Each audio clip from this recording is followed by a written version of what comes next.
Let's be honest, Linda Worthington scoffed, loud enough for the whole boutique to hear. Girls like her don't come in here to buy. They come in to loiter or steal, and if you're too afraid to say it, I will. The manager said nothing. The staff pretended not to hear. And Amara Daniels, 16 years old, composed beyond her years, just stood there, her expression unreadable, her hands still folded calmly in front of her. She simply reached into her pocket, pulled out her phone, and made a single call. And the moment Malcolm Daniels stepped through the glass doors, the air inside the boutique changed. Linda Worthington didn't know it yet, but she was about to learn a lesson. About power, about presence, and about what happens when the girl you try to humiliate turns out to own the ground you're standing on. Before we go any further, comment where in the world you are watching from and make sure to subscribe. The glass doors whispered shut behind her with the kind of smooth finality that always made upscale places feel like they were sealing off the outside world.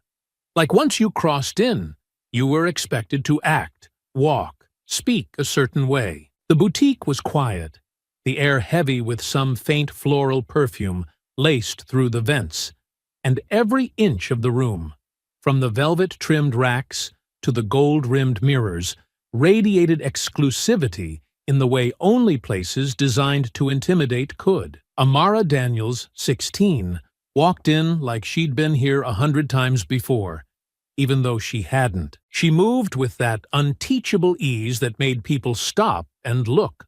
Tall, clean lines in her posture, high bun, sharp and neat, hoodie zipped halfway over a subtle designer tee, her sneakers crisp and understated, but unmistakably limited edition. She didn't need a greeting or a guiding hand. She scanned the room calmly, eyes drifting over sequined gowns and sculpted bodices, letting the silence stretch as she slowly stepped toward a display at the center of the boutique, a dress in soft rose gold that shimmered beneath the warm light, like it was glowing from within. She reached out to touch the fabric, letting her fingertips graze it lightly. Her father's charity gala was in 3 weeks, and though she'd visited other boutiques with her mother, none of those dresses had felt quite right. This one might. She was just about to check the tag when a voice slid across the room behind her, thin and syruped with forced politeness, but colder underneath. "Well, some of us are feeling bold today, aren't we?" Amara turned her head slightly, just enough to place the voice. A woman, white, maybe early 60s, stood nearby with a handbag tucked against one arm, draped in a lavender coat that practically screamed old money. Her makeup was precise, her posture rigid, and she wore the kind of smile that didn't touch the eyes. She hadn't come from behind the counter. She hadn't stepped out of the back. She was a customer, just another shopper. But the way she looked at Amara made it clear she saw herself as more than that. "I'm sorry," Amara asked, politely, though her voice carried no confusion. The woman took a slow step closer, eyes flicking over Amara's outfit, pausing just a moment too long on the hoodie and sneakers before settling on her face. "Just saying, some people walk in here like it's a clearance sale at the mall. No offense, of course." She smiled again, brittle and pointed. "But boutiques like this don't usually carry casual items." Amara didn't move. She didn't frown or flinch. She just looked at the woman for a long moment and then turned back toward the gown without saying a word. She'd learned that silence could be louder than anything when it was used right. But the woman didn't stop. "Oh, don't get me wrong, dear.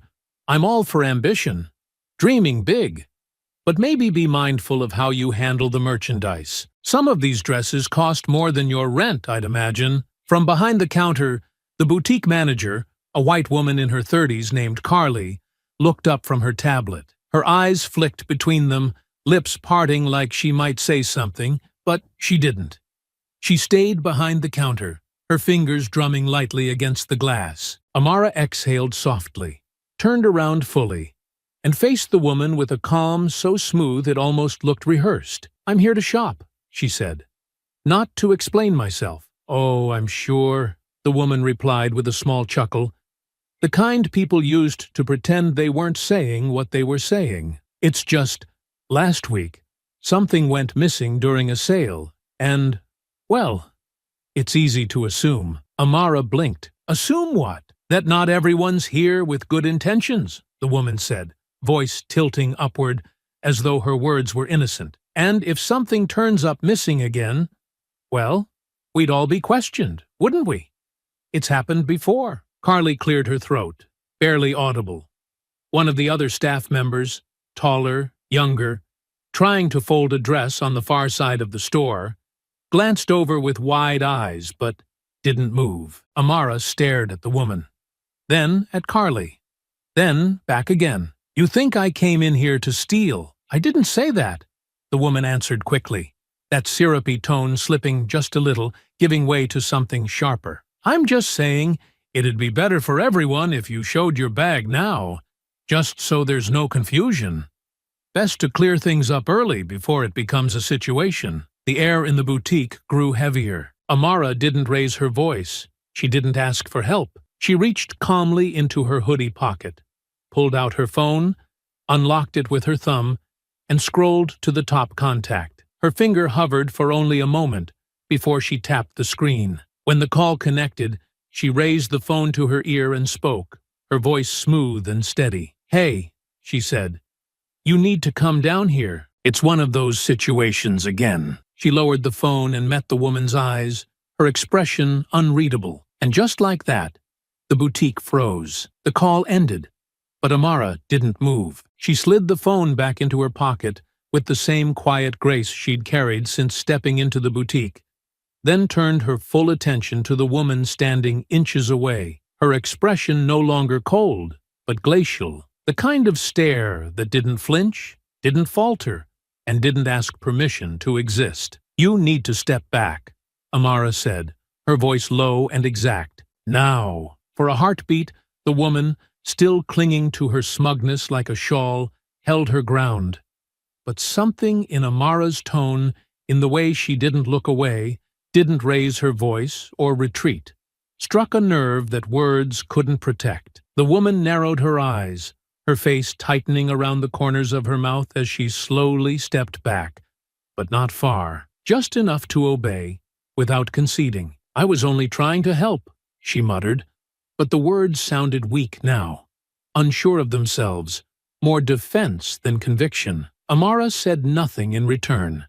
She'd already spent too much breath on people who expected her to earn her place in rooms they walked into without a second thought. Instead, she turned back to the display, her fingers gliding once again over the fabric that had first caught her eye. No tension in her shoulders, no flinch in her spine, just a calm, deliberate presence that made it clear she wasn't going anywhere. Across the boutique, Carly still hadn't moved from behind the register. Her posture was rigid, eyes glued to the tablet she was no longer pretending to read. And though her lips had parted once or twice, maybe to say something, maybe just to breathe, she said nothing. The other associate hovered by the far wall, dress still folded in her hands, watching with the kind of frozen guilt that only came from knowing exactly what was happening, but not being willing to step into it. The silence in the room had changed. Before, it had been the hush of luxury, of curated playlists and whispered consultations. Now it was sharp, humming with tension, the kind that settled into the bones and made every movement feel louder than it should. Amara reached for a second gown, emerald green this time, with a sweeping neckline and subtle beadwork. She held it up against herself in the mirror and tilted her head slightly, considering. Behind her, the woman had retreated to a spot near one of the lounging chairs, but her gaze had not moved. She stood there stiffly, arms crossed, her expression a blend of indignation and disbelief, as though she were trying to will Amara out of the space through sheer force of disapproval. Her mouth twitched every so often, lips pressing into thinner and thinner lines. But she said nothing. For now, Amara continued shopping, letting her hand move from one dress to another, each motion unhurried, each step taken with the deliberate poise of someone who knew exactly how much space she was entitled to. She moved deeper into the boutique, exploring racks with lace detailing and velvet skirts, holding one up to the light just long enough to watch it shimmer before placing it back gently. Her body language said everything. This was not a girl shrinking, not a girl begging to be allowed, but a girl who had already decided she belonged. It was only when she circled back toward the original display that she felt the woman's eyes still burning into her like twin spotlights, no longer subtle, no longer even pretending to be polite. The stare was open now, hostile, filled with that familiar cocktail of entitlement and outrage that bloomed when power slipped just out of reach. This was no longer about suspicion. It was about the unbearable truth that her accusations hadn't worked, that the girl hadn't been embarrassed into leaving, that she hadn't cried or raised her voice, or even looked particularly rattled. She had simply remained. The boutique doors hadn't opened since the call. No one else had come in or left. The staff still hovered in limbo, caught between the desire to de-escalate and the fear of offending a regular customer. Carly glanced toward the front of the store again, and this time her throat moved visibly as she swallowed. Amara didn't look at her.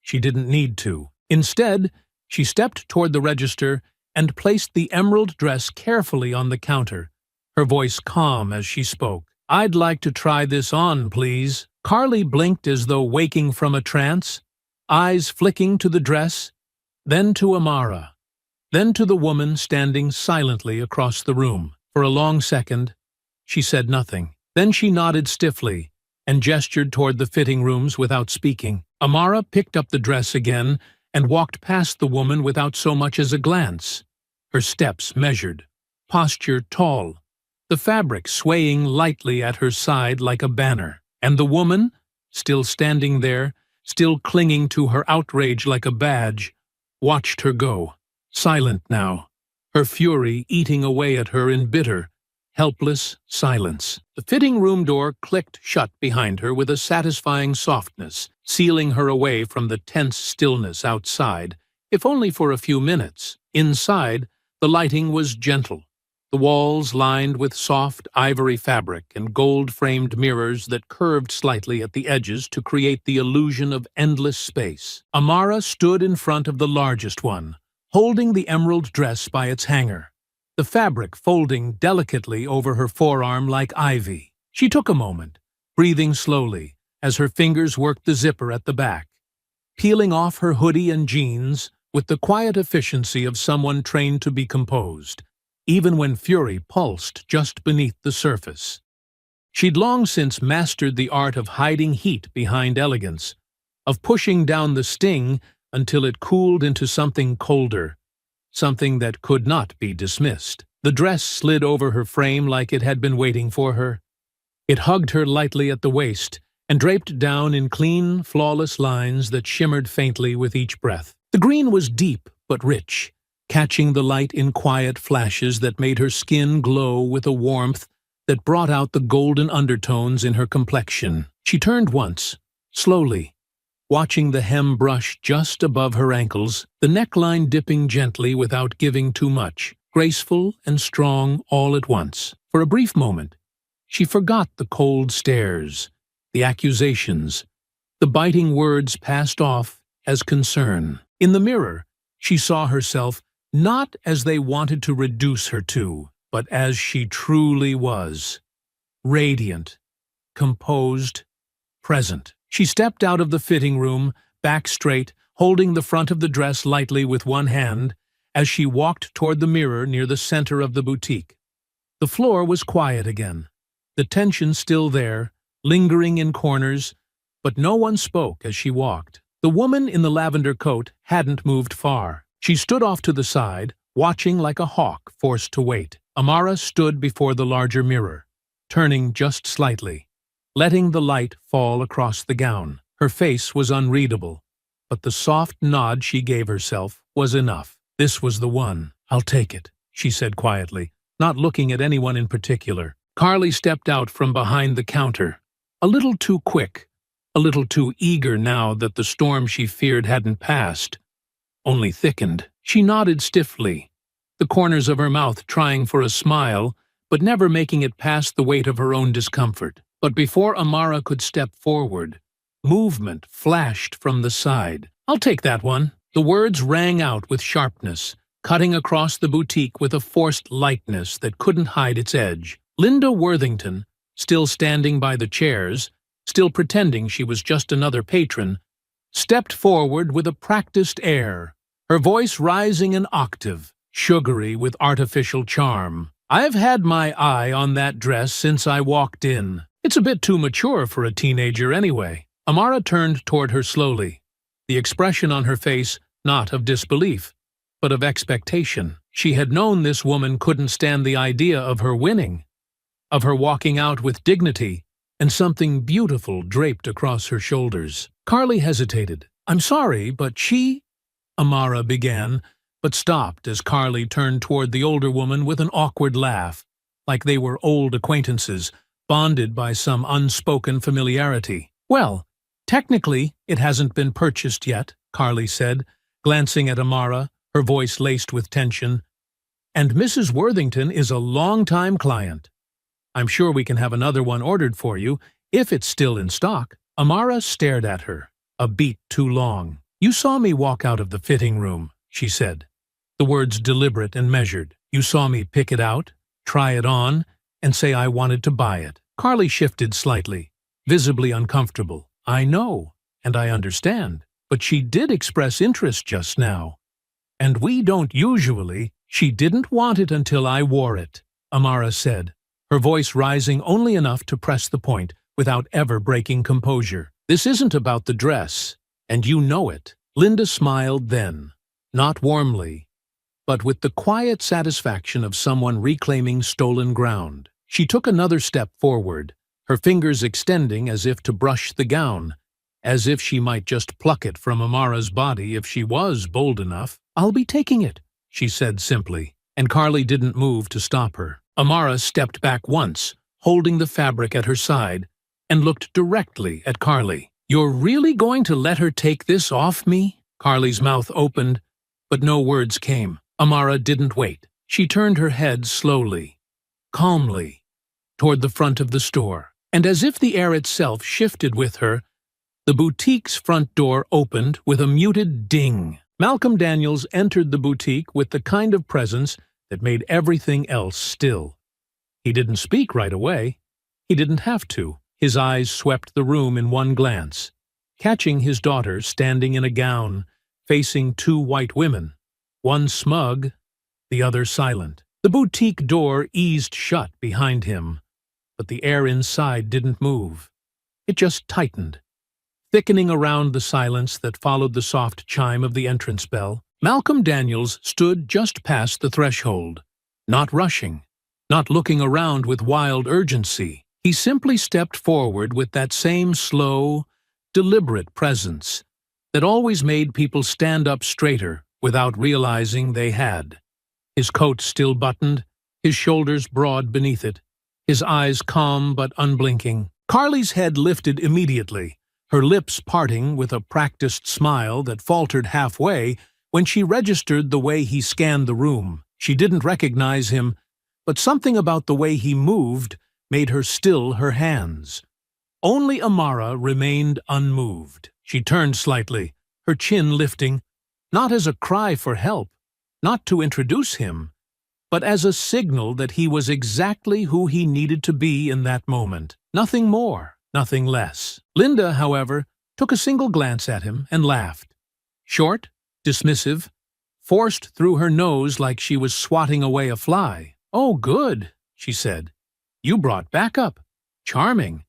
But unless he's here to carry your bag or pay for the dress, I'm not sure why we're entertaining guests." Malcolm's eyes moved past her without pause.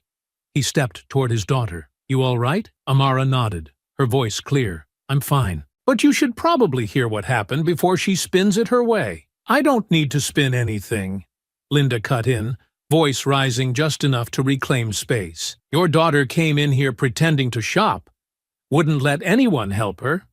And then, when I, quite reasonably, suggested caution, she made a scene. Then she tried to claim a dress she hadn't paid for just because she tried it on. I've been shopping here longer than she's been alive. Malcolm tilted his head, but he didn't look at Linda. He looked at Amara. Start from the beginning, he said. Amara didn't hesitate.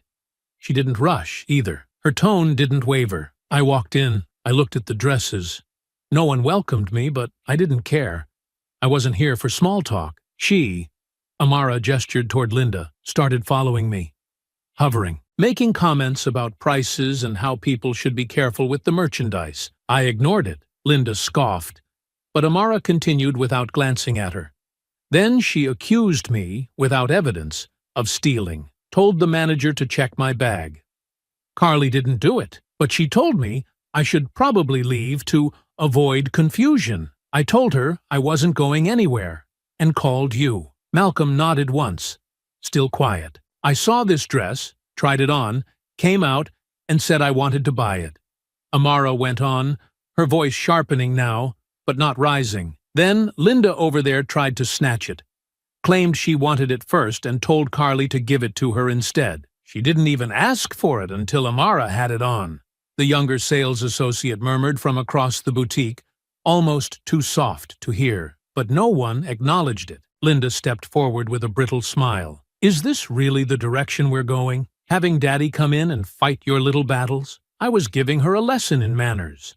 Something she clearly needs. Now Malcolm turned, and when he did, the air stilled even more. She doesn't need you for manners, he said, voice still calm, but colder now. She knows how to carry herself. She didn't shout. She didn't argue. She told me what happened, clearly, without drama. Linda folded her arms. Well, maybe if she made it clearer who she was with, this misunderstanding wouldn't have happened. I assumed. That's the problem, Malcolm said. You assumed. I assumed she wasn't here to buy anything, Linda snapped, now louder, less polished. And I was right, wasn't I? You're the one footing the bill. If she wanted to be taken seriously, maybe she should have walked in here with someone respectable instead of, she walked in here, Malcolm said, cutting her off with a suddenness that halted her mid-sentence, expecting to be treated like any other customer. Not because of who she's with, not because of her last name, because she's a human being in a store. Linda's mouth opened, but Malcolm didn't stop. And now you're standing here, trying to justify why you tried to rip a dress off a teenager like you were entitled to it. Like your money, your history with the store. Your opinion somehow outweighed her dignity. Carly looked down, her fingers curling around the edge of the counter. Malcolm turned to her now. Is that how you run this place? Carly's voice barely escaped. I didn't know what to do. You didn't need to know what to do, he said. You just needed to do the right thing. And instead, you did nothing. Linda scoffed again, louder now, like a kettle boiling over. You act like you're royalty. What are you? A lawyer? A politician? I've never even heard of you. That's not surprising, Malcolm said, because I don't make noise to be heard. I make moves that change the room. Linda rolled her eyes. You're all the same. Come in here with your attitude and your entitlement and expect the world to bend. I expect decency, Malcolm said, which clearly wasn't on display today. Then he looked back at his daughter. You still want the dress? Amara nodded once. I do. Malcolm turned to Carly. Then ring it up. Now. Linda sputtered, furious. You can't just walk in here and give orders like you own the place. Malcolm looked at her, and this time he smiled. I don't yet. And just like that, the silence turned electric. Linda Worthington didn't move. She stood frozen in place, arms crossed so tightly over her chest that the fabric of her coat bunched at the shoulders. Her jaw clenched in a way that suggested restraint, not from regret, but from rage, curdling just beneath her skin. Her eyes darted from Amara to Malcolm, her mouth twitching as though she wanted to say something, but every word she rehearsed died before it could form. Amara didn't spare her a glance. She stood beside her father, emerald dress still hugging her frame, her expression serene, deliberate, composed, and entirely unbothered by the heat still radiating from the woman behind her.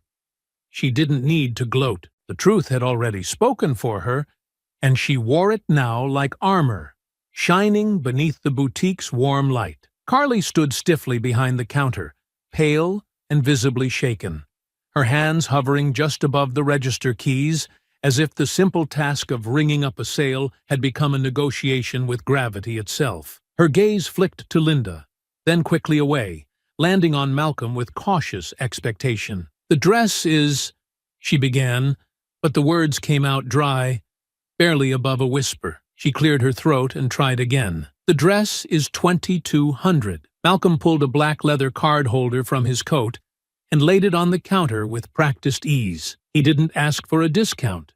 He didn't blink at the price. He didn't ask if the dress came with a bag or a receipt or a guarantee. He simply placed the card down and waited, his posture silent but commanding. And the message was clear. No more conversation, no more debate, no more delay. Carly processed the payment quickly, her hands fumbling only once, and then placed the dress into a protective garment bag with reverent precision.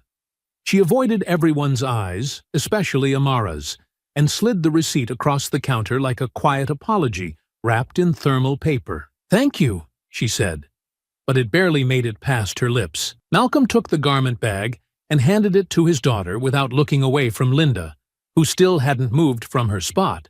Her arms crossed tighter now, her expression contorted into a smug, defensive smile. "Enjoy your moment," she said, voice laced with venom wrapped in sugar. "You've had your little victory, but you don't scare me." Malcolm stepped forward once, not aggressively, not even forcefully, but with the weight of someone who knew that power, when wielded correctly, didn't need to announce itself to be understood. "We're not here to scare you," he said calmly. "That would imply you're worth the effort." Her nostrils flared, but he didn't stop. "This moment," he continued, voice steady and quiet, "isn't for you to understand. It's not about changing your mind or earning your respect.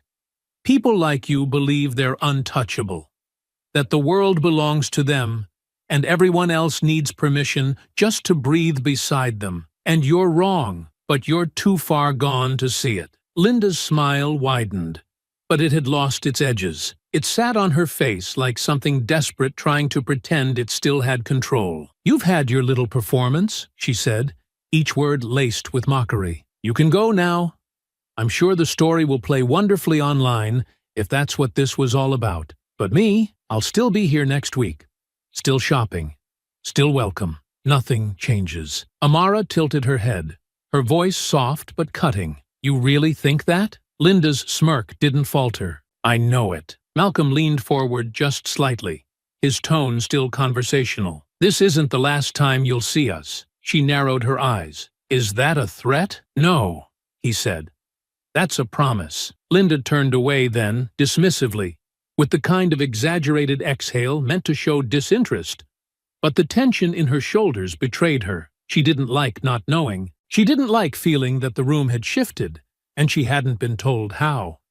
She didn't like being looked at the way she had looked at others, like a problem politely waiting to be dealt with. Malcolm didn't watch her any longer. He turned toward his daughter and gently rested a hand on her back as they made their way toward the door. Amara walked ahead, head held high, the dress bag slung over her shoulder like a banner of grace wrapped in strength. Neither of them looked back. The boutique remained still as they passed through its heart, but the silence was no longer peaceful. It was thick with aftershocks, the echo of things broken beneath the surface, of rules rewritten without anyone needing to say them out loud. Carly didn't speak. The young sales associate who had watched everything unfold from the sidelines pressed her lips together as if holding in something she wished she'd had the courage to say earlier. The boutique door opened with a soft chime, and for a moment, all Linda could do was stand there, alone now, with no one rushing to reassure her, no one leaping to defend her. She watched them go, her arms still crossed, her expression still smug, but the faintest twitch at the corner of her jaw betrayed the truth. She wasn't nearly as unmoved as she wanted to be. And when the door closed behind them, when the boutique returned to its curated stillness, there was no applause, No allies. Just quiet, heavy, and telling. Outside, Amara walked beside her father without saying a word for a full block. Then she finally looked over at him, the corner of her mouth lifting just slightly. "You didn't tell her who you were," she said. "She didn't earn that," he replied. They kept walking. The car ride was quiet, not out of awkwardness, but from the kind of shared silence that wrapped around them like something sacred. Something neither of them wanted to disturb just yet. Amara sat in the passenger seat, the emerald gown folded neatly in her lap, her hands resting lightly on the garment bag as she watched the city roll past the tinted windows. Outside, pedestrians drifted in and out of shops. Taxis honked lazily through intersections, and the boutique they had just left faded into the distance like something unremarkable. Just another luxury storefront on a street lined with polished glass and curated beauty. But for Amara, it hadn't faded. It lingered, not as trauma, but as something colder, quieter, a bruise beneath the surface, not yet visible but already pulsing. Malcolm kept one hand on the wheel, the other resting on the console between them, his gaze steady on the road. He didn't speak, not because he didn't have words, but because he knew his daughter needed space. And Amara, for all her poise and self-assurance, hadn't said much since they stepped outside. It wasn't her silence that worried him. It was the stillness behind it. It wasn't the first time she'd been profiled, and they both knew it wouldn't be the last. But this one had been different. This one hadn't happened in a school hallway or on a street corner. It had happened in a boutique designed for elegance, exclusivity, and power. And the message had been clear: you may walk like you belong, but we still see you as something to be watched. "I wasn't going to leave," Amara said at last, her voice quiet but clear. Not after she said what she said. Not when Carly just stood there. Malcolm nodded once, not taking his eyes off the road. "I know. She wanted me to shrink," Amara continued. "Make me feel like I didn't deserve to be there.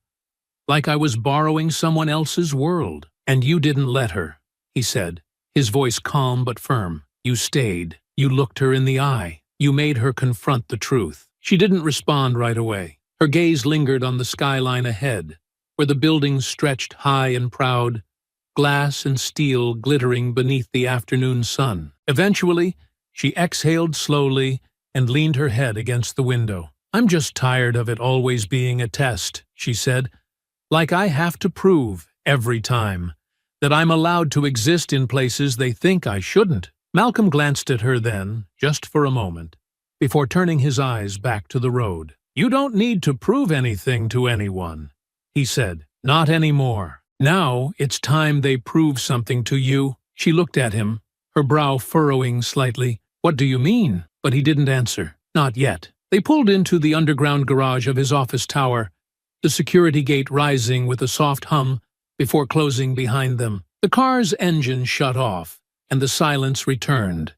Not tense, not heavy, just waiting. "Come upstairs," he said. "Just for a minute." Amara followed him through the private elevator entrance, still holding the dress bag, though her steps had grown slower now, her curiosity beginning to peek through the haze of frustration that had lingered since the boutique. The elevator carried them to the top floor, where floor-to-ceiling windows framed the city like a living painting, and the office's design was as quiet and composed as the man who occupied it.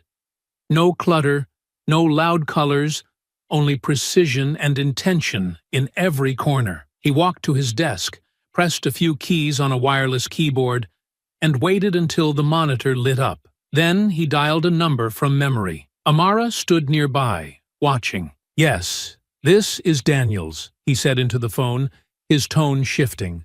Not louder, but sharper now, deliberate and clipped. "I need you to schedule a call with Renner, Hamilton, and Brooks tomorrow morning. Add Lillian from acquisitions. Tell them it's urgent." He paused. "And find out who owns the building where Vela sits. The boutique. I want a full portfolio by the end of the day." Amara blinked. "Wait, what are you doing?" Malcolm looked at her calmly, then leaned back in his chair. "Taking my time," he said. "Making sure the next time she sees us, It won't be on her terms. Amara's eyes widened slightly, not in shock, but in the slow realization that the story wasn't over. Not just emotionally, not just personally, but structurally. Her father wasn't just angry. He was already thinking 3 steps ahead. The kind of response Linda would never see coming because she'd never imagined her actions carried consequences. Not when they came from someone like her. "You're really doing this," Amara said softly. "I told her it wasn't the last time she'd see us," he replied, folding his hands together. "And I meant it." She didn't smile, but the tightness around her shoulders loosened. Good. The day after the boutique incident unfolded behind the silence of glass walls and velvet hangers, Malcolm Daniels sat in his office overlooking the city, not with anger simmering beneath his skin, but with something colder. Intent sharpened to a point. There was no press release, no posturing, no social media outrage. There were only quiet calls, firm directives, and a stack of reports waiting on his desk, each one shedding more light on the boutique and the crumbling structure that supported it. Amara sat nearby, her legs tucked under her, as she scrolled through fabric samples on her tablet. She hadn't spoken much that morning, but she didn't need to. Her presence was enough. She had already fought the first battle. Her father would handle the rest. "I want a clean chain of ownership," Malcolm said without looking up. "No gaps, no licensing intermediaries. If there's a lease, I want the terms. If there's a silent partner, I want a name. I don't care how pretty they dressed it up. I want the foundation stripped bare." His assistant, seated across the desk, nodded quickly and jotted notes without asking questions. Everyone in the office had heard his tone shift after that call from the boutique. There was no announcement of war, just a change in air pressure. He waited until the assistant left before speaking again, his voice softer now. "I don't like being predictable." Amara looked up from the tablet, one brow raised. "You think she's still bragging to her friends?" Malcolm gave the faintest of nods. "She probably thinks she handled it, that her reputation protected her. And Carly? She's probably hoping we've already forgotten." Amara leaned back slightly, letting the tablet rest on the couch beside her. "You're not going to forget, are you?" It wasn't a question. It was a statement. Steady. Knowing. "No," he said simply. He crossed the room and picked up a folder that had arrived just minutes before. Inside was the full ownership profile of the property that housed the boutique. A narrow LLC with 2 passive investors and a managing partner who owned several other retail locations, each one bleeding money slowly under the illusion of luxury. Vela, it turned out, was not as untouchable as its glass displays pretended to be. It had problems, slipping margins, unpaid vendors, a silent churn of staff turnover that hadn't made it to the surface yet. Malcolm closed the folder slowly. "They're behind on 2 of their wholesale payments," he said aloud, not really for Amara, but to hear it himself. "And their 4th quarter projections are lower than last year's. So they're vulnerable," Amara said, catching on. "They're available," he corrected. "They just don't know it yet." He made another call that afternoon. Short, direct, and impersonal. "I want a conversation scheduled with the managing partner," he said. "No mention of what happened. No names. Just interest from an investor looking to add retail real estate to his portfolio. We keep it clean." As the hours passed, the foundation of Vela began to shake. Not from scandal, but from something far quieter. Due diligence, financial pressure, the knowledge that the boutique was not a fortress, but a facade wrapped in fragrance and fabric. And beneath it all, cracks had already begun to show. Meanwhile, across the city, inside that same boutique where the world still smelled like rosewater and whispered judgment, Carly stood behind the counter and tried not to think about the man who had walked in like a storm in still air. She tried not to wonder why he hadn't yelled, why he hadn't threatened, why he'd simply paid for the dress and walked out after saying just enough to leave her nerves humming like wires stretched too tight. But she hadn't forgotten. Not the look in his eyes, not the words he'd left behind. "This isn't the last time you'll see us." Linda had come in again that morning, acting as though nothing had happened. She'd asked If a new shipment had arrived, complained about the parking, complimented a scarf she didn't plan to buy, she was smiling too much, talking too loud, as if trying to re-establish herself by sheer force of presence. Carly had nodded along, responded politely, but her stomach hadn't stopped tightening since that man's eyes had settled on hers. She didn't know who he was, but she knew, deeply, undeniably, that he was someone. Someone who had already moved past fury and into something far more dangerous. Resolution. And the worst part was, he hadn't said anything publicly, which meant whatever was coming, she wouldn't see it until it was already inside the walls. Back in his office, Malcolm sat with his sleeves rolled, the day winding down, but his mind already a week ahead. "I'm not going to fire them," he said suddenly. Amara looked up. "Who?" "The manager, the woman, anyone else involved.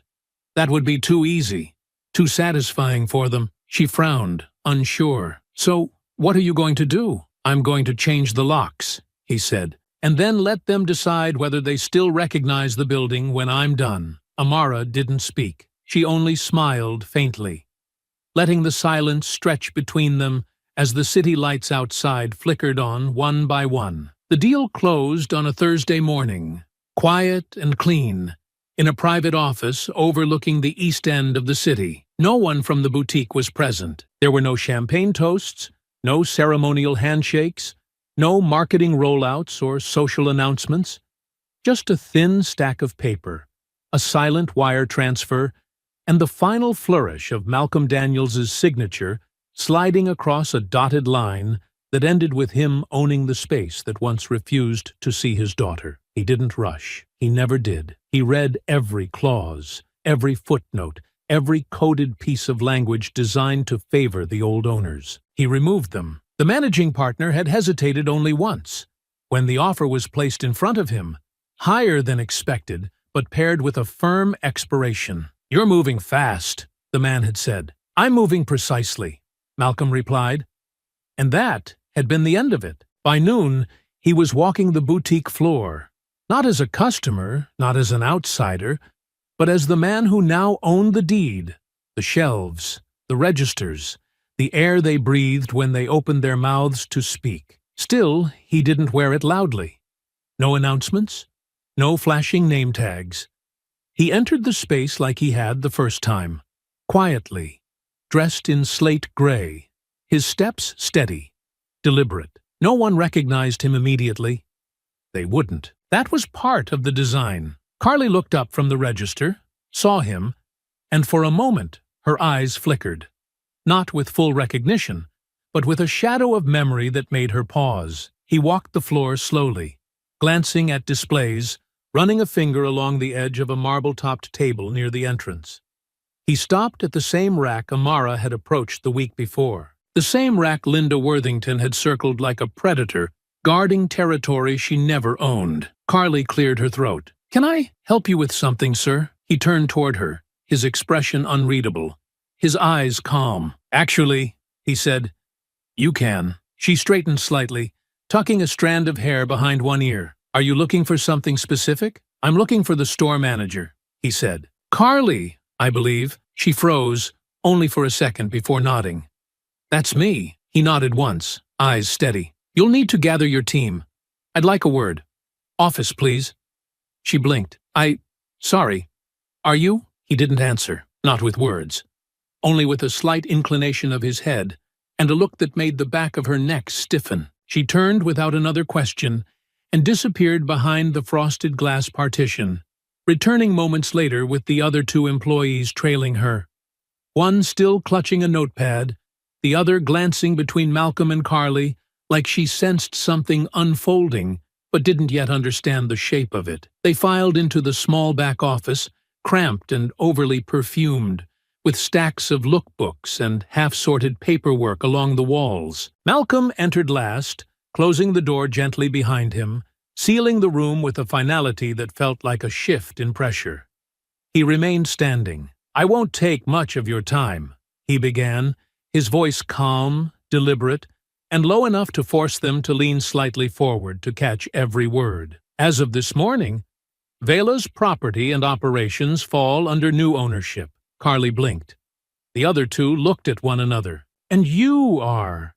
she asked, her voice already beginning to hollow. "The new owner," he said. He let the silence stretch after that. Not to gloat, not to threaten, but simply to let them feel it. Let the words find their place in the room and take root. Carly swallowed hard, her eyes darting to the others, then back to him. "I wasn't informed." "You are now," Malcolm replied. One of the employees, the younger one, shifted uncomfortably. The other said nothing. "I've read your records," Malcolm continued. "I know the sales figures. I know who your vendors are. I know who left quietly in the last 6 months and who stayed. I know what happened last week, and I know how long it took for anyone to step in. So let's skip the part where we pretend this is a surprise." The silence thickened. "I'm not here to fire anyone," he said, voice still level. "That's not how I operate. But things will change. The hiring process, the customer experience, the leadership structure. There will be new expectations. You'll receive a full transition packet before the end of the day. You'll review it. You'll sign it. Or you'll step aside." Carly opened her mouth, as if to protest, but no words came. She only nodded, slowly, lips parting, then closing again. "I won't be managing the day-to-day," Malcolm added, "but I'll be watching closely." He looked at each of them, one by one, letting the weight of that linger, not as a threat, but as a promise. "And if anyone asks who I am," he said, "you tell them this. I'm the man who remembered." He turned, opened the door, and stepped out, leaving them in the stillness of a room no longer theirs. They met that evening at Malcolm's penthouse, the city humming far below the wraparound windows as dusk settled in with a wash of deep lavender and gold. The lights were low, casting long shadows across the living room floor, and the only sound was the quiet clink of ice settling in a glass of water that Amara held between her palms, untouched. She sat curled at the edge of the couch, her eyes fixed on the skyline, but her mind somewhere else entirely. Malcolm stood across from her, jacket off, sleeves rolled, a file open on the table beside him, a newly printed roster, fresh vendor contracts, a revised layout for the boutique's front end. She hadn't said much when he told her the sale had closed. Just one quiet nod, a small lift at the corner of her mouth. She didn't need to say more. She had already seen the beginning of it in his eyes days ago.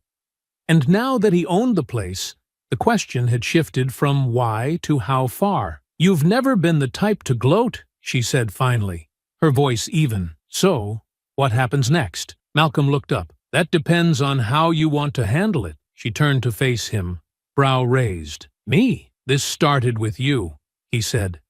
"And it should end with you. I've made my moves. The foundation is mine now. But what happens when she walks through those doors again, that's yours to decide." Amara looked away again, the gears already moving in her mind. Not with vengeance, not with rage, but with something sharper. Linda Worthington had dismissed her like an insect, tried to shame her, tried to steal her voice and her space. She hadn't flinched then. She wouldn't now. "She'll come back," Amara said. "She's the kind who always does." Entitled, "People Don't Know How to Stay Gone.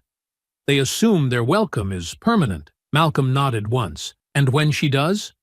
Amara leaned back, letting the silence stretch before she answered. "She should see me first." His gaze sharpened slightly. "What do you have in mind?" "I want to be there," she said, "on the floor, working, polished, poised, unmistakable. I want her to walk in thinking everything's gone back to normal, her little kingdom untouched, and I want her to realize that I'm not just shopping this time. I am the store now." Malcolm didn't smile, but something in his posture softened. He sat down across from her, clasping his hands lightly together. "Then you'll be there. Part-time. Quiet at first. Let her arrogance carry her through the front door one more time. And then?" He paused. "Then you tell her she's no longer welcome." Amara looked down at the glass in her hands, then set it gently on the table. "Do you think she'll even recognize me at first?" She'll recognize the posture, he said, the confidence, and when she hears your voice, there won't be any doubt. Amara nodded slowly, her mind already weaving the moment together. Her, in sleek black, name tag pinned high, hair pulled back sharp, standing behind the front counter with the full authority of someone no longer asking for permission. The same mirror where she'd once held that emerald gown would reflect her now as part of the foundation, not just a visitor. Linda would walk in expecting a warm greeting, maybe even a new shipment of scarves waiting for her usual approval. And instead, she'd see Amara. She'd blink, she'd frown, she'd try to place her. And just when the recognition would settle across her face like sour wine, Amara would speak. "Mrs. Worthington, I'm afraid you've been banned from this location. Ownership decision. We reserve the right to refuse service." "She won't go quietly," Malcolm said. "I don't need her to," Amara replied. "I just need her to understand that she's not welcome anymore, and that she never was." He leaned back, watching her. There was no glee in her tone, no edge of revenge, only clarity, only purpose. "Do you want me there?" "No," she said. "I want her to think I'm the one holding the power, because I am." He nodded again. "You start next week," he said. "We'll keep your name off the paperwork. I've already made arrangements. You'll report directly to a new floor manager, someone vetted, someone who understands why you're there." Amara smiled then, slow and sure. "And the others? They'll adapt," he said. "Or they'll leave." She stood, crossed the room to where the city stretched below her like a living current, and placed one hand against the glass. "I'm not doing this to teach her a lesson," she said. "She won't learn. People like that never do." "I know. I'm doing it because she thinks she still owns the space," Amara continued, voice quiet. "And I want her to feel, if only once, what it means to be shut out." Malcolm stepped beside her, silent for a moment as he looked out at the streets below. "She won't forget it," he said. "I don't need her to." She turned then, calm and ready, a reflection of the same quiet resolve her father had carried through every boardroom battle and closed-door negotiation. But this wasn't his fight anymore. It was hers.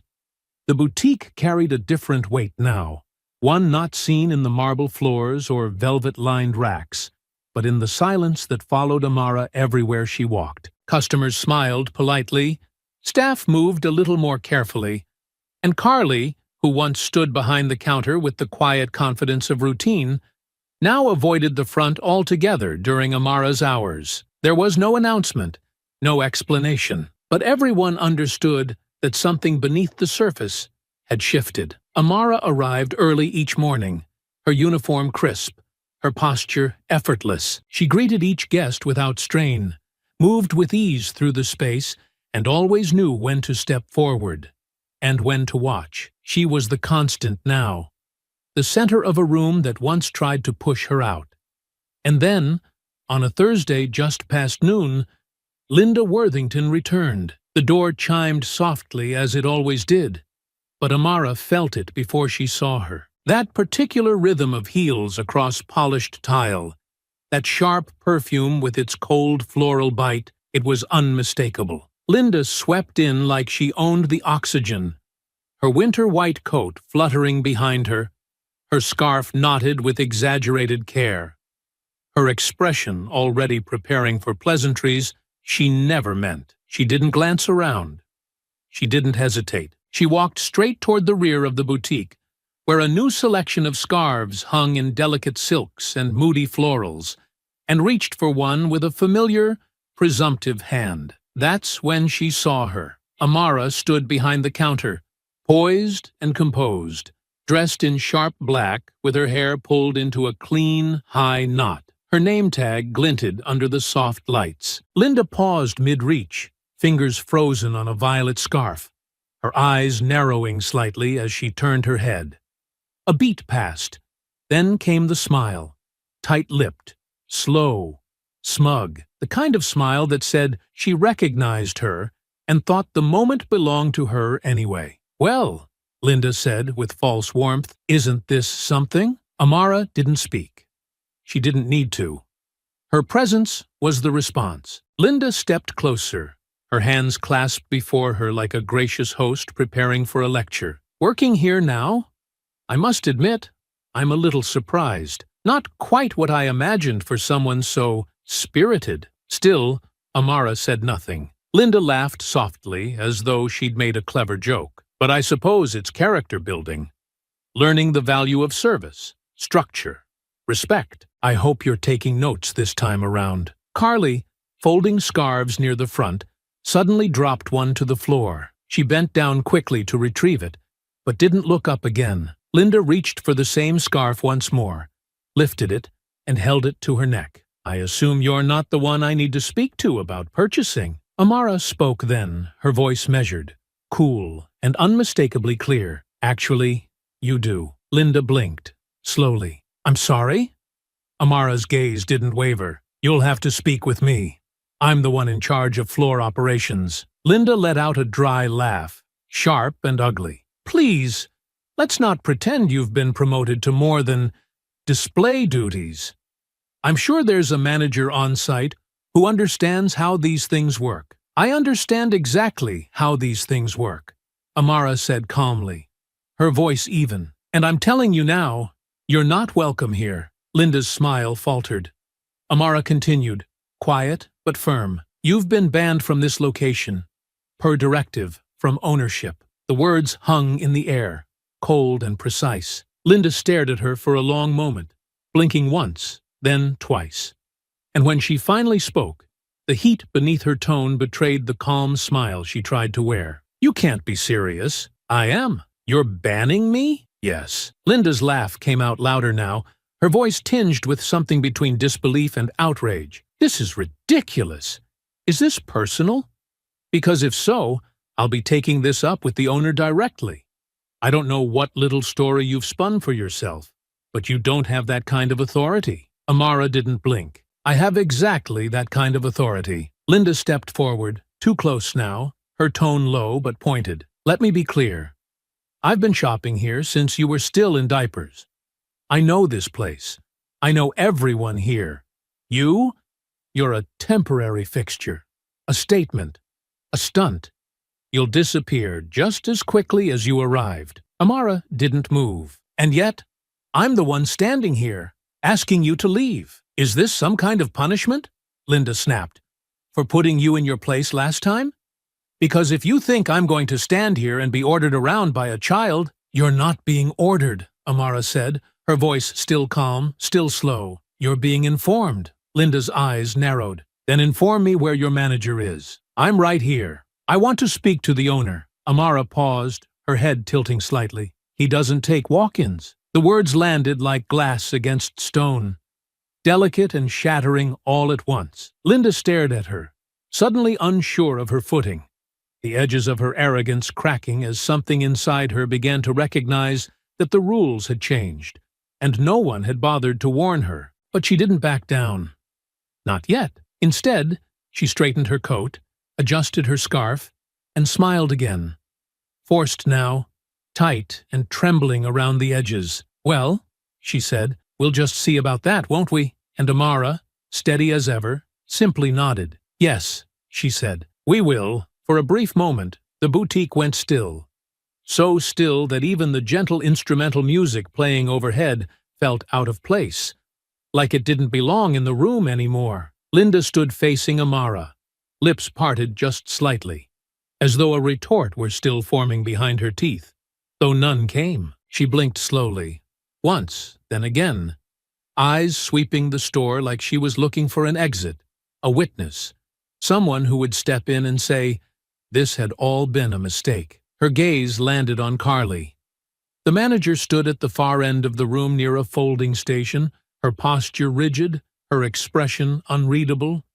She had been there the whole time, watching, listening, not daring to step between them. But now, as Linda turned and marched toward her, heels snapping sharply with every step, it became clear that she was Carly's last hope of reclaiming some control over the situation. You, Linda said, her voice brittle but rising fast.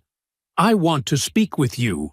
Now. Carly didn't move, Her hands still halfway through folding a silk blouse she hadn't really been looking at. Her eyes lifted slowly to meet Linda's. "I want to know exactly what's going on," Linda continued, her voice sharpening. "Because I've been coming here for over 2 decades, and never, not once, have I been spoken to like that. You let that girl stand behind the counter and humiliate me, and you said nothing." Carly opened her mouth, closed it again.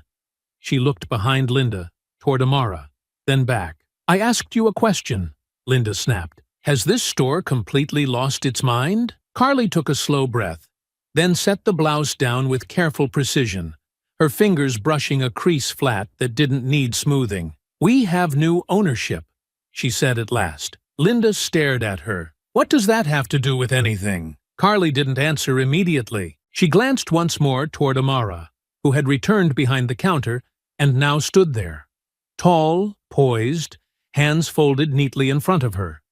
The same girl Linda had tried to humiliate, the one she had once accused of theft, now unshaken and quietly radiant beneath the boutique lights. Carly looked back at Linda, and the words came more firmly this time. The store was sold. A full acquisition. The papers were signed last week. Linda narrowed her eyes. "To who?" Carly hesitated, then dropped the final weight. "Malcolm Daniels." The name dropped like stone through glass. Elegant, clean, and absolutely shattering. Linda blinked, once, then scoffed, though the sound came out awkward and dry. "Who?" Amara's voice carried gently from across the room, calm as always. "My father." Linda turned, slowly, as though her own spine had gone stiff from the realization. She looked at Amara again, truly looked, and this time it was as if she were seeing her for the first time. Not just the uniform or the posture or the calm command, but the fullness of who she had been all along. The girl she had dismissed wasn't just standing behind a counter. She stood on a foundation her family now owned. Linda's laugh came out thin, humorless. "No, that's ridiculous." Carly didn't argue. "It's a stunt," Linda insisted. "He's doing this to make a point, to embarrass me. This isn't permanent." Carly didn't respond. Linda turned back to Amara, who remained still, her chin high. "This is all performative," she said, as if trying to convince herself. "It's theater. You're not going to last behind that counter. People like you burn bright, then disappear. Always. And yet," Amara said softly, "here I am, still standing, while you're the one being asked to leave." The silence that followed was the kind that didn't just fall. It settled deep, pressing into the corners of the room, into the shelves and the folded scarves, and the shifting glances of the 2 other associates standing nearby. No one rushed to defend Linda. No one offered a lifeline. For the first time since she entered, Linda looked around and saw that no one stood beside her. "You think this changes anything?" she asked, her voice lower now, bitter and trembling. "I don't need it to change you," Amara said. "I just need it to remind you that your time deciding who belongs is over." Linda took a breath, held it, then exhaled through clenched teeth. "I'll be speaking to my attorney." Amara didn't flinch.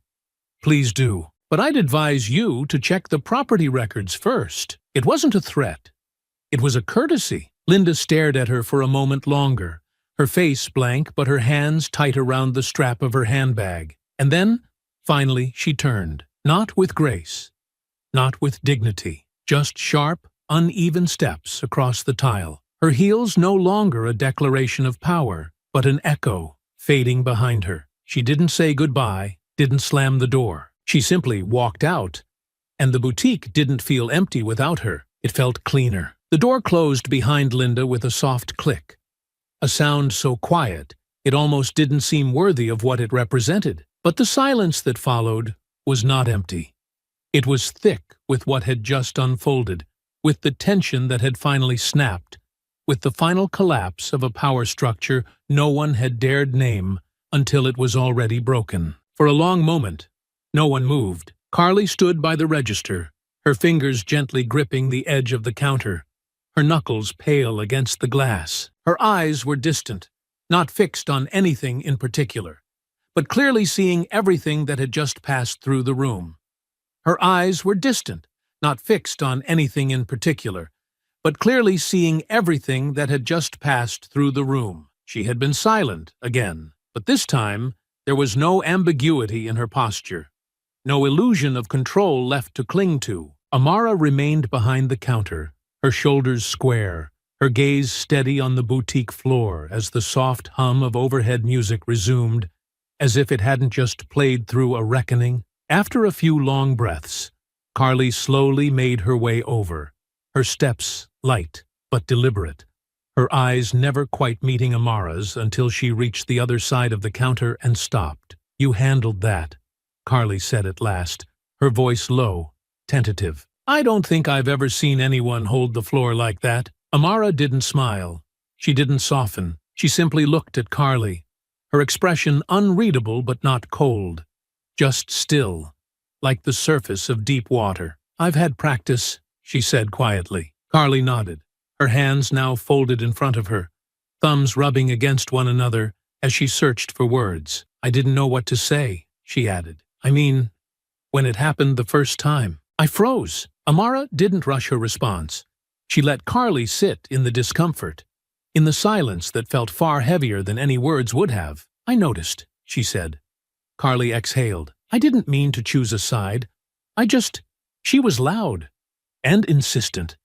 And she's been a regular for years. And that made her right?" The question wasn't sharp, but it landed like a bell rung in a quiet room. Carly looked down, shame flickering across her face. "No," she admitted. "It didn't." Amara leaned slightly against the counter now, not relaxing, but grounding herself in the space. "She wasn't the only one who made me feel small that day. You didn't raise your voice. You didn't make a scene. You just stood there, and that silence said everything she needed it to." Carly looked up, eyes shining faintly, but no tears falling. "I know. I've thought about it every day since. I've played it over in my head 100 times. What I should have said, how I should have handled it." Amara nodded once, slow and steady. "Then don't just think about it. Change it." "I want to," Carly said quickly. "I do. I want to be better. I know I don't get a clean slate, and I'm not asking for one, but I don't want to be the person who watches something like that happen and does nothing ever again." Amara studied her for a long moment, the silence between them stretching but not growing colder. It wasn't about revenge. It wasn't even about punishment anymore. It was about recognition, naming what happened and refusing to let it stay buried beneath good intentions. "I don't need you to prove anything to me," Amara said. "But if you're going to stay here, you need to understand what kind of place this has to become." "I do," Carly said. "I will." "No more neutrality," Amara said. "Not when it comes to who feels safe here. Not when people like her try to assert control. And not when people like me walk through the door." Carly nodded again, more firmly now. "You have my word." Amara tilted her head slightly. "Your word means nothing if it doesn't show up in the room with you." "I know," Carly said, "but I'm going to learn. You deserve that. The customers deserve that. The staff deserves that. And I do too." The words weren't perfect, but they were honest. And Amara, who had waited long enough to be seen fully, didn't give forgiveness in return. She gave direction. "We're rebuilding this space," she said. "Not just from the floor plan, from the inside out. The culture, the energy, the way people walk in and know they're not being measured before they speak." Carly gave a small, breathless laugh. "You sound like you're already running the place." Amara looked out across the boutique.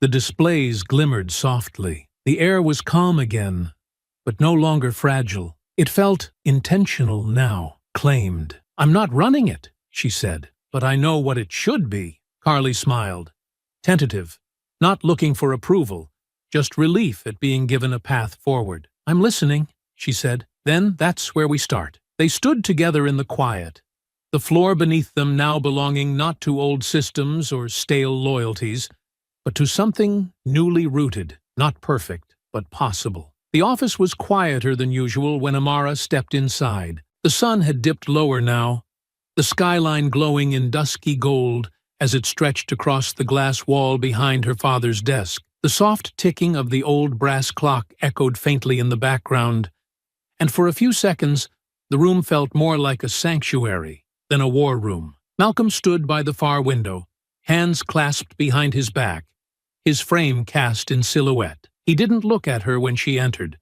but he didn't need to. He always knew when she was near. "You handled it well," he said. She stepped further in, her heels tapping lightly against the hardwood as she made her way to the other side of the desk. "I didn't give her what she wanted. No.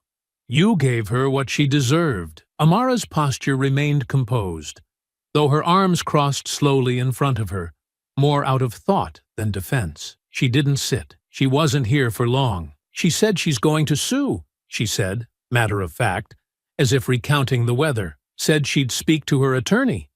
Claimed the ban was personal retaliation and that she'd be taking it to court." Malcolm finally turned. His expression didn't shift, not even at the word sue. He crossed to the decanter near the corner and poured a glass of still water, his movements as fluid as ever, unhurried, as if the word itself had no real weight. "Of course she did," he said, placing the decanter down gently. "It's the last trick people like her know. Threaten, intimidate, pretend the system they abused is still designed to protect them. She said she'd been shopping there longer than I've been alive. That I was a temporary fixture." Amara said the phrase with a soft, clipped emphasis, letting it hang in the air just long enough for the absurdity of it to settle between them. Malcolm's brow lifted faintly. "Funny, I don't remember her name on the deed." She thought Carly would back her up. That was the most pathetic part, like she couldn't process the fact that the world moved on without her consent. Malcolm leaned back against the edge of his desk, the glass untouched in his hand. "She's still operating from the illusion that her voice carries the same authority it used to. But authority doesn't come from volume. It comes from ownership." Amara nodded, slowly. "And now, that's exactly what we have." He looked at her then, the weight of the moment clear between them. "She'll try to bluff," he said. "She'll drop words like litigation and discrimination and breach of service. And then, the second she sees the actual legal standing, she'll realize how little ground she's standing on." Amara allowed a small, breathless laugh to escape. "I told her to check the property records before she embarrassed herself further. That was generous. I was feeling gracious." Malcolm smiled at that.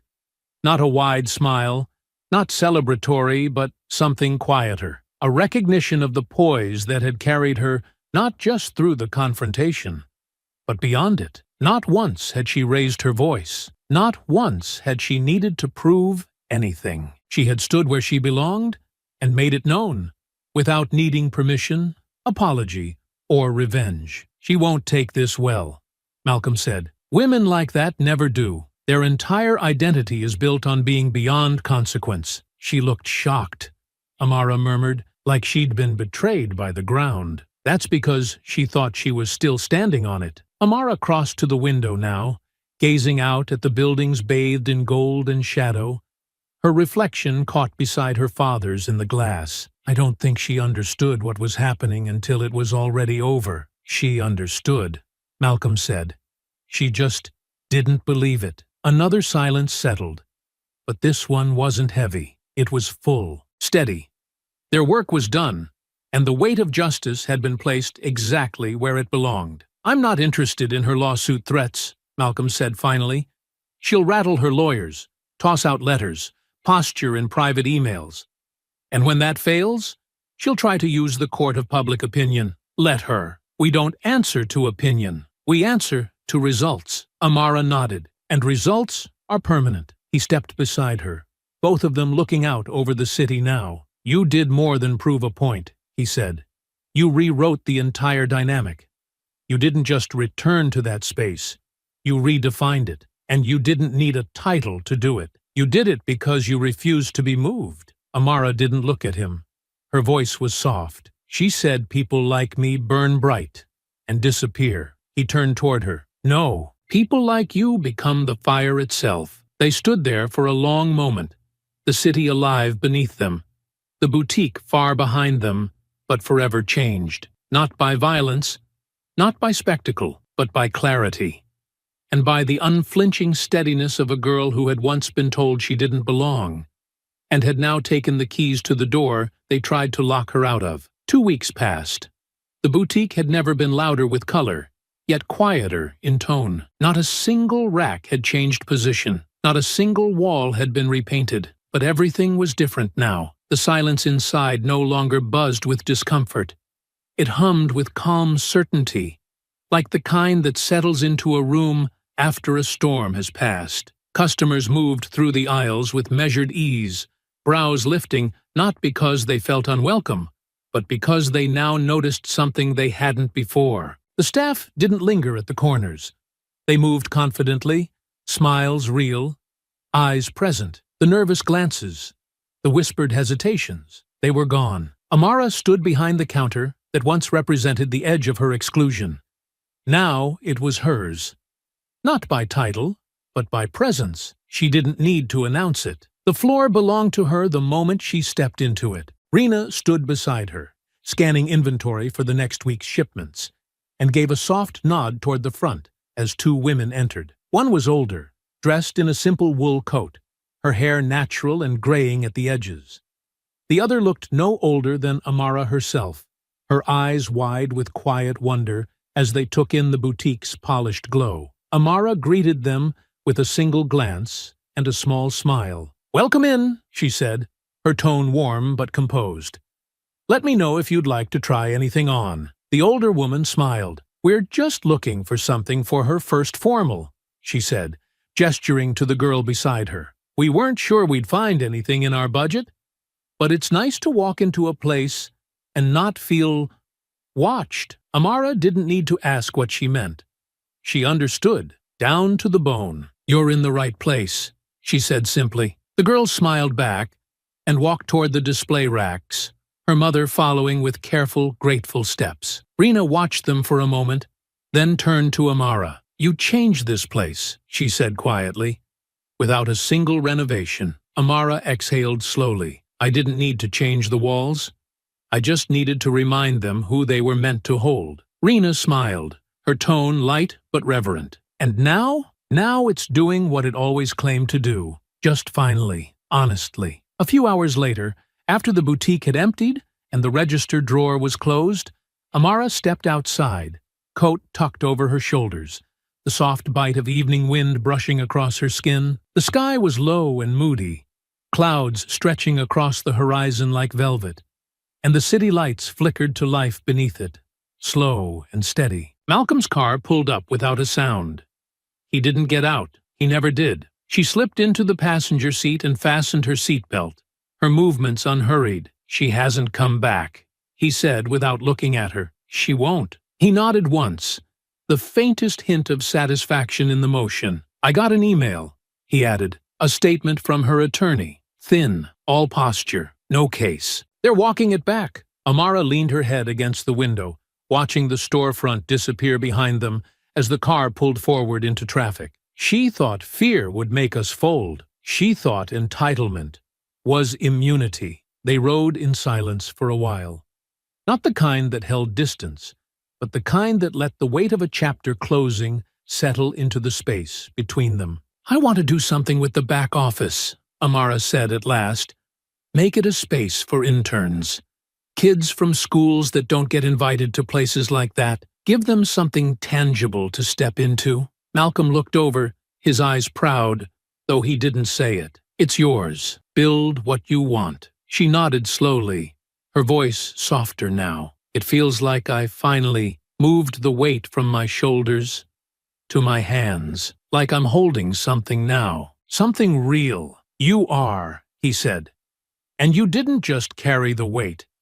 You built something with it." They drove on, the city sprawling around them, wide and full. The lights blurred slightly in the glass, but Amara's reflection remained sharp, defined not by what she had endured, but by what she had claimed. No apologies, no pleas for understanding, just space, owned, occupied, protected. Linda Worthington had become a shadow. No press, no lawsuit, No return, just a closed door behind her and a room that would never again bend in her direction. Inside the boutique, under soft light and warm air, a young girl stepped from a fitting room, the hem of her navy blue gown swaying slightly around her ankles. Her mother's hand flew to her mouth, eyes glistening. Rihanna smiled as she approached, with the kind of ease that had come back into her step recently. "Would you like me to hold it at the counter?" The girl looked at her mother, then nodded. Behind them, just faintly, the door chimed again. A new customer entered. The day continued. And upstairs, in an office above it all, a nameplate had been added to the corner of a sleek black desk. Amara Daniels, strategic consultant, not for show, not for vanity, but because no one would ever again question whether she belonged in the room. I hope you enjoyed that story. Please share it with your friends and subscribe so that you do not miss out on the next one. In the meantime, I have handpicked 2 stories for you that I think you will enjoy. Have a great day.